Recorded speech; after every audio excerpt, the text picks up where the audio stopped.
भी हो गया। अद्भुत, चमत्कार, अकल्पनीय। ऐसे लगता है जैसे कल का ही दिन था। 10 साढ़े 10 साल पहले 26 नवंबर 2012 को हमारी पार्टी बनी। तब तो किसी ने सोचा भी नहीं था कि एक एमएलए भी बन पाएगा। ये भी उम्मीद नहीं थी कि एक एमएलए बनेगा। और आज 10 साढ़े 10 साल के अंदर आम आदमी पार्टी देश की राष्ट्रीय पार्टी बन गई है। 1300 से ज्यादा पार्टियां हैं देश में। पूरे देश में 1300 से ज्यादा पार्टियां, और उनमें केवल 6 पार्टियां राष्ट्रीय पार्टियां हैं। और उन 6 में से केवल 3 पार्टियां हैं जिनकी एक या एक से ज्यादा राज्यों के अंदर सरकारें हैं। उन 3 में आम आदमी पार्टी आती है। बीजेपी, कांग्रेस, आम आदमी पार्टी। तो सबसे पहले मैं सभी कार्यकर्ताओं को तहे दिल से बहुत बहुत बधाई देता हूं। सभी सपोर्टर्स को, हमारे शुभचिंतकों को, हमारे वोटर्स को, और सबसे ज्यादा हमारे क्रिटिक्स को, जो हमें बताते रहते हैं समय समय पे कि हम क्या गलतियां कर रहे हैं। उन सभी लोगों को मैं तहे दिल से बहुत बहुत बधाई देता हूं, शुक्रिया अदा करता हूं। भगवान ने वहां से, उस वक्त तो अपने पास कुछ भी नहीं होता था, ना पैसे थे ना आदमी थे। पैसे आज भी नहीं है, आदमी बहुत हैं, आज लोग बहुत हैं, लेकिन ऊपर वाला साथ है। आज सवेरे मैं यही सोच रहा था कि कहां से कहां आ गए। तो इसका मतलब ऊपर वाला कुछ कराना चाह रहा है हमसे, है कि नहीं है? हम तो निमित्त मात्र हैं, हमारी तो औकात ही कुछ नहीं थी। भगवान ने वहां जीरो से यहां पहुंचा दिया। इसका मतलब ऊपर वाले के दिमाग में कुछ तो चल रहा है।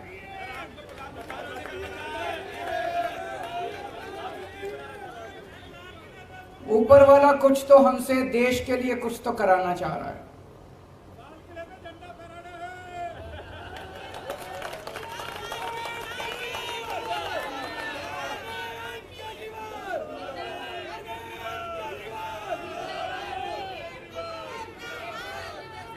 आज इस खुशी के मौके पे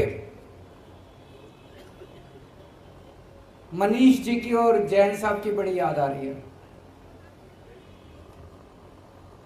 वो भी अगर होते तो हमारी खुशी में और 4 चांद लग जाते। वो संघर्ष कर रहे हैं देश के लिए, हम सब के लिए। इस वक्त देश की सारी राष्ट्र विरोधी ताकतें, जो इस देश का भला नहीं चाहती, जो इस देश की तरक्की नहीं चाहती, वो सारी ताकतें मिलके आम आदमी पार्टी का विरोध कर रही है। मनीष सिसोदिया क्या क्या कसूर है? कल मैं एक उद्घाटन करने गया था ईस्ट विनोद नगर में, एक स्कूल में। सरकारी स्कूल है, सरकारी स्कूल है, और उसमें फ्रेंच पढ़ाई जाती है, जर्मन पढ़ाई जाती है, स्पेनिश पढ़ाई जाती है, जापानीज पढ़ाई जाती है। मेरी पढ़ाई हिसार के सबसे बड़े प्राइवेट स्कूल में हुई थी। हमारे स्कूल में भी ये सारी चीजें नहीं पढ़ाई जाती थी। बड़े बड़े प्राइवेट स्कूलों में नहीं पढ़ाई जाती। आज दिल्ली के सरकारी स्कूलों के अंदर वो शिक्षा दी जाती है। तो मनीष सिसोदिया का कसूर था कि उसने गरीबों के बच्चों को सपने देखने सिखाए, कि सपने देखो, बड़े बड़े सपने देखो, उनको पूरा करने का जज्बा रखो। यह कसूर था मनीष सिसोदिया का। 75 साल से गरीब का बेटा गरीब रह जाता था क्योंकि अच्छी शिक्षा नहीं मिलती थी। उनको उसने सपने दिए, उनके सपनों को उसने पर दिए, और ये सारी राष्ट्र विरोधी ताकतों ने मिलकर मनीष सिसोदिया को जेल के अंदर डाल दिया। जैन साहब का क्या कसूर था? उनका कसूर था कि अगर इस देश के अंदर कोई भी पैदा हो उसको अच्छा इलाज मिलना चाहिए, चाहे गरीब हो चाहे अमीर हो। गरीब आदमी हो तो इसका मतलब यह नहीं कि वो रुलेगा, वो कॉरिडोर में पड़ा रहेगा, उसको दवाई नहीं मिलेगी, उसको इलाज नहीं होगा। अच्छा इलाज कराएंगे, सबका अच्छा इलाज कराएंगे, सरकार कराएगी इलाज अच्छा। ये कसूर था सत्येंद्र जैन का। उसने एक सपना देखा था देश के लिए। सारी राष्ट्र विरोधी ताकतों ने मिलकर उसको बेचारे को जेल के अंदर डाल दिया। लेकिन बेचारा नहीं है, वो भगत सिंह का चेला है।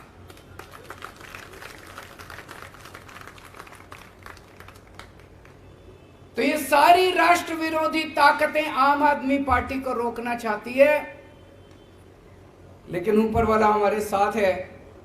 किसी की हिम्मत नहीं है। मैं हमेशा कहता हूं, no one can stop the idea whose time has come. इस पूरी यात्रा में बहुत सारे ऐसे लोग हैं जिन्होंने बहुत कुर्बानियां दी, बहुत संघर्ष किए। हमारे बहुत साथी हैं जिन्होंने खूब डंडे खाए। आपने भी खाए? अच्छा, 1 महीने बेड पे थे, फ्रैक्चर हो गया था। बहुत डंडे खाए, जेल गए, बहुत लोग जेल गए। हमारी संतोष कोहली शहीद हो गई। हमारे साथ मीरा सान्याल जी होती थी। बिपिन करके एक लड़का था पंजाब में, चुनाव में प्रचार के दौरान उसका हार्ट अटैक हो गया। और भी ऐसे कई लोग हैं जिनको हमने इस यात्रा के दौरान खोया है। आज इस मौके पे हम उन सबको याद करते हैं और भगवान से प्रार्थना करते हैं कि उन सबको शांति दे, उनकी आत्मा को शांति दे, अपने श्री चरणों में उनको स्थान दे। बहुत सारे ऐसे लोग हैं जिन्होंने बहुत संघर्ष किया। अपने परिवार नौकरी करते थे, अच्छी अच्छी नौकरियां छोड़ के आ गए, क्योंकि उन्होंने सबने सपना देखा था कि एक दिन ऐसा आएगा जब देश के अंदर अच्छी शिक्षा मिलेगी। वो सब बड़े खुश हैं कि दिल्ली के अंदर, अब पंजाब के अंदर जिस तरह से मॉडल गवर्नेंस का बनाया जा रहा है, उनके सपने पूरे हो रहे हैं। बहुत लोगों ने संघर्ष किया है और आज टाइम है अपनी आइडियोलॉजी को याद करने का, अपनी विचारधारा को याद करने का। आम आदमी पार्टी की विचारधारा के 3 स्तंभ हैं। याद है ना सबको? याद नहीं है? 3 स्तंभ हैं। कट्टर ईमानदारी, मर जाएंगे, देश के साथ गद्दारी नहीं करेंगे, बेईमानी नहीं करेंगे, एक टाइम की रोटी कम खा लेंगे लेकिन बेईमानी नहीं करेंगे। बेईमानी का पैसा घर में नहीं आएगा। कट्टर ईमानदारी। दूसरा स्तंभ है कट्टर देशभक्ति। देश के लिए जरूरत पड़ेगी तो जान हाजिर है, फांसी पे चढ़ जाएंगे। और तीसरा स्तंभ है इंसानियत। इंसान को इंसान समझना है। इन लोगों की तरह गुंडागर्दी नहीं करनी। गुंडागर्दी हमारी विचारधारा नहीं है, उनकी हो सकती है। इंसानियत, इंसान के लिए कुछ भी करने की जरूरत पड़े, इंसान से मोहब्बत करनी है। हम गाते हैं ना, इंसान का इंसान से हो भाईचारा, यही पैगाम हमारा। तो इंसानियत तीसरी हमारी आइडियोलॉजी है। पहली बार देश के अंदर पहले कहते थे चुनाव लड़ने के लिए इतना पैसा चाहिए, बेईमानी तो करनी पड़ती है। हमने दिखा दिया कि ईमानदारी से चुनाव लड़े भी जा सकते हैं और जीते भी जा सकते हैं। हमने दिखा दिया कि ईमानदारी से सरकार चलाई भी जा सकती है और सफल सरकार चलाई जा सकती है। हमने साबित कर दिया कि सफल सरकार तो ईमानदारी से ही चलाई जा सकती है, बेईमानी से सफल सरकार नहीं चलाई जा सकती। तो जैसा मैं कह रहा था, भगवान हमसे कुछ कराना चाह रहा है। हम सबका सपना है कि भारत दुनिया का नंबर 1 देश बने, मेक इंडिया नंबर 1। और हमारा देश बन सकता है नंबर 1। हमारे देश के अंदर क्षमता है, लोगों में क्षमता है। और शायद भगवान ये चाहता है कि भारत को दुनिया का नंबर 1 देश तो ये आम आदमी पार्टी वाले ही बनाएंगे। ये काम हमारे हाथों से ही कराना चाहता है।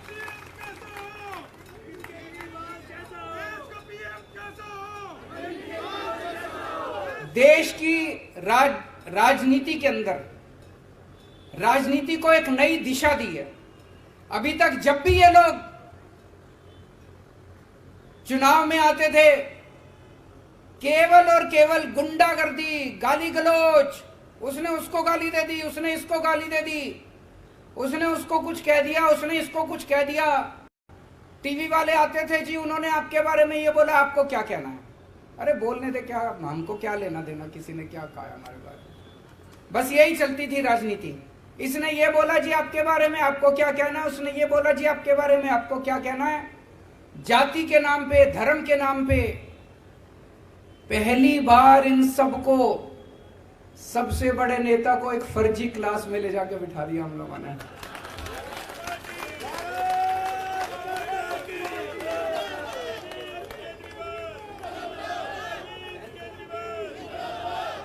वो पता नहीं असली स्कूल में गए कि नहीं गए, लेकिन इस जिंदगी में उनको एक दिन असली स्कूल में भी भेजेंगे।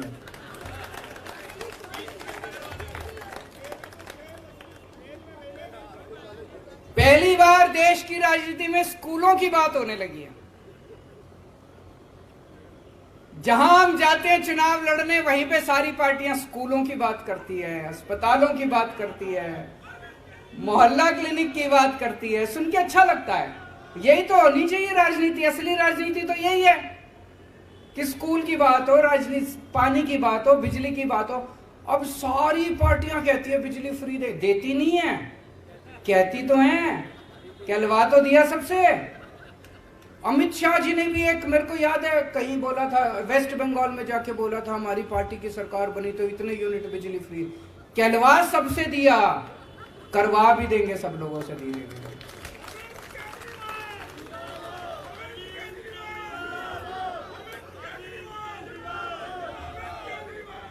एक बारी और सब लोगों को याद दिला दूं, कई बार बोल चुका हूं, हम लोग आम आदमी पार्टी में मरने मिटने के लिए, देश के लिए आए हैं। अगर किसी के मन के कोने में कभी आए पद की इच्छा, पैसे की इच्छा, प्रतिष्ठा की इच्छा, तो या तो वो फीलिंग निकाल देना और या आम आदमी पार्टी छोड़ देना। गलत पार्टी में आ गए। और उसमें अब एक चीज और ऐड कर रहा हूं, ये अब जेल में डाल रहे हैं। मैंने कहा ना, सारी राष्ट्र विरोधी ताकतें इकट्ठी हो गई है आम आदमी पार्टी के खिलाफ। वो नहीं चाहती कि देश की तरक्की हो, वो नहीं चाहती देश में स्कूल खुलें, वो नहीं चाहती देश में अस्पताल बने। वो सारी राष्ट्र विरोधी ताकतें हमारे को रोकना चाहती हैं, देश की तरक्की रोकना चाहती हैं। वो अब आपको सबको जेल में डालेंगे। एक एक करके सबका नंबर आएगा, सबका नंबर आएगा एक एक करके। कम से कम 8 से 10 महीने जेल में जाने के लिए तैयार रहना पड़ेगा,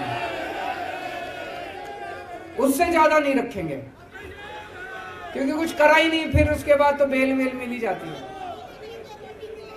तो अगर किसी के मन में डर है, अगर किसी के मन में डर है, तो आम आदमी पार्टी छोड़ देना।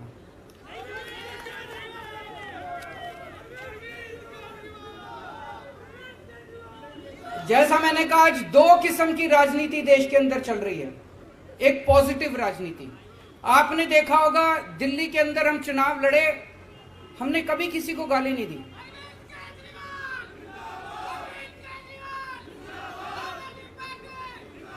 हमने कभी किसी को गाली नहीं दी। हम हमेशा, मैंने पिछले चुनाव में, दिल्ली के चुनाव में, चुनाव के पहले बोल दिया था कि भाई मैंने 5 साल में काम किए, अगर आपको मेरे काम अच्छे लगे तो मेरे को वोट देना, नहीं तो मेरे को वोट मत देना। काम के नाम पे वोट मांगे हमने। पंजाब में गए, हमने अपनी गारंटियों के नाम पे वोट मांगे। गोवा में गए, गुजरात में गए, अपनी गारंटियों के नाम पे, काम पे वोट मांगे। ये पॉजिटिव राजनीति है। और ये लोग जो गुंडागर्दी करते हैं, मारकाट करते हैं, लड़ाई झगड़े करते हैं, गाली गलौज करते हैं, ये नेगेटिव राजनीति है। इस देश को पहली बार हम लोगों ने एक पॉजिटिव राजनीति दी है। आज इस मंच से इस देश की जनता को आह्वान करना चाहता हूं